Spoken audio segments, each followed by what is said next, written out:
The Steam Deck is one of the big things in gaming these days. It is a very popular topic of conversation between Linux gamers who are very excited about what this little machine could bring to Linux gaming. But is the Steam Deck really such a big deal? In this video, I want to share my thoughts on the Steam Deck and explain why I think things aren't as rosy as some people would like you to believe. Before addressing any other potential issues with the Steam Deck, let's discuss the deck's hardware. It has a 4-core, 8-thread Zen 2 APU running at 2.4 to 3.5 GHz. The APU has 8 AMD RDNA 2 compute units for graphics, and it has 16 GB of LPDDR5 memory at its disposal. Some of you might have already noticed that these specs are way better than those of something like the Nintendo Switch, which is slower than my 3-year-old smartphone. But that means nothing. The Switch is, well, the Switch. It lives in a vacuum, and it relies on first-party games to be relevant. The deck, on the other hand, is a completely different animal. The Steam Deck is literally a handheld gaming PC, and it runs a Linux distro, so we should judge it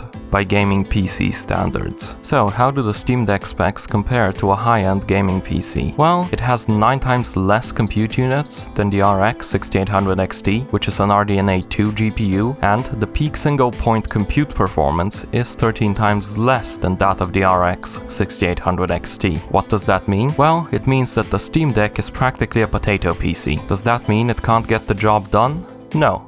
Not really, as long as you're realistic about what job you want it to do. The deck has a 1280 by 800 display, a strange choice of resolution considering not all games support 16 by 10 resolutions. I think 1280 by 720 would have been a much better choice, since 16 by 9 resolutions are much better supported by game devs. But whatever, it is what it is. You might be able to play older or indie games at 1280 by 800, but for the most part you will not be playing on the deck's native resolution. And you will certainly not be playing many AAA games at 60 FPS, even at low settings. And yes, I am taking into account the use of FSR. Realistically, you will be playing AAA games at low settings, 30 FPS, at a resolution of 960 by 600 or 640 by 400, using FSR to upscale it to 1280 by 800. If you're expecting to be able to plug in your Steam Deck into your 1440p monitor and play, I don't know, Cyberpunk 2077 at something remotely resembling a playable frame rate, stop. You're delusional.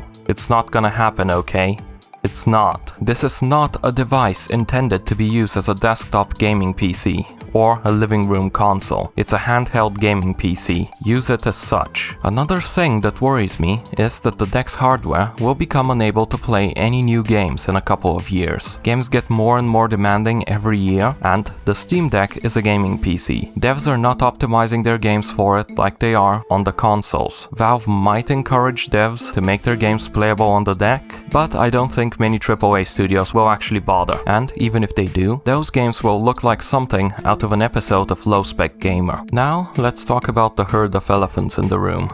The deck's software. The deck runs Linux. This makes things somewhat difficult. You see, I go around preaching how great Linux gaming is and that you can run most Windows games on Linux with almost native or better than native performance, but I have to admit, I rarely talk about what goes into making some of these games even launch on Linux. Sure, some games just work out of the box with Proton. Most don't. Some require custom Proton versions, some require the installation of DLL components using Wine or Proton tricks, and the majority of my games require a bunch of launch commands to be able to come even close to matching the native Windows performance. Originally, this section of my script was very positive, but as I looked at things from a different perspective, I realized something. Linux gaming is kind of a pain in the ass, even for somewhat knowledgeable users. I might have no issue going to the terminal for like half an hour and hacking away at a problem with some game until I solve it, but I'm kind of a weirdo. Most people don't see a game crashing with some weird error and go, huh, interesting. They see a game crashing and they go boot into Windows. You see, the customer base Valve is targeting is not the Linux nerds like myself that are more than willing to hack away at a problem until they get the game to work. They are targeting normies. You see, normies don't even know what Linux is. Hell, they don't even know how to use a Windows PC properly. And you somehow expect those same people to deal with the quirks of Linux gaming? Please be more realistic. The only way I see the deck not getting a massive number of refunds a week after it releases is for Valve to somehow get VKD3D to reach feature parity with DX12, find a general solution to the Media Foundation issues and implement it, and automatically apply the appropriate performance tweaks for each game. The normies will not be satisfied with anything less than a click-and-play experience. Do I think Valve can provide this experience by February? No. There is exactly zero chance of that happening. Something people talk about a lot is how the Steam Deck will bring anti-cheat support on Linux. Sorry to break it to you, but no, it won't. Not in all cases anyway. Valve has done a lot to get anti-cheat working on Linux, but at the end of the day, it's still up to the devs to bother to implement Proton support in their game. This is a bit of an issue, since the Linux user base is so tiny that we're basically irrelevant. And the Steam Deck will do absolutely nothing to change that. Let me explain. No one will sit down to play their favorite competitive online shooter on a Steam Deck. These games benefit from low input lag, high frame rates, etc. So playing something like Rainbow Six Siege on a Steam Deck would be absolutely brain dead, since it's the equivalent of shooting yourself in the leg before running a marathon. So yeah, to those of you dreaming of official Wine Proton support in the biggest multiplayer games like Siege, Apex, etc., dream on. It's never gonna happen. If we want to be able to play these games on Linux, we need some genius dev to come up with some code that allows us to run kernel-level anti-cheat in Wine. Regardless if the game developers have Proton support enabled or not, nothing else will do.